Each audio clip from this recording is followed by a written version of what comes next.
So we can start with that, like the whole idea of like, what the music in music language,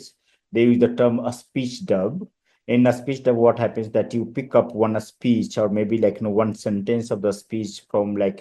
real speech of a leader or maybe real speech of a provocateur, and then you turn into music. And so you already had that like some kinds of efficacy of the speech or rhetoric of the speech. Now it is getting extended at the level of music, and then the efficacy of music and efficacy of a speech both are getting brought together in some kinds of synthesis. And then like, if you're thinking about Hindutva pop, then Hindutva pop will also add some kinds of visuals, some kinds of colors, some kinds of other kinds of paraphernalia in that whole construction. And therefore, like, now it is becoming more reverberating, like, so now a speech dub is not coming, if you're thinking in some kinds of temporal sense, then not necessarily you are using a speech as a speech that you give in public, but a speech is already acquiring some kinds of musicality and creating that kinds of efficacious effect in that way. And therefore, what is happening in that way, that a speech is also getting extended, repeated time and again,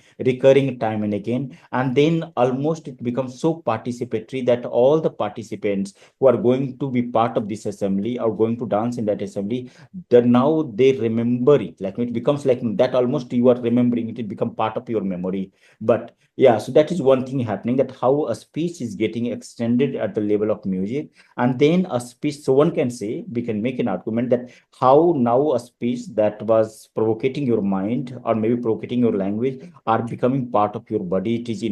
entering your corporeality, and that is again becoming possible through the music. Same way, music is getting a new kinds of lyrics, and with these kinds of headful, insightful kinds of lyrics, music is also getting out of control.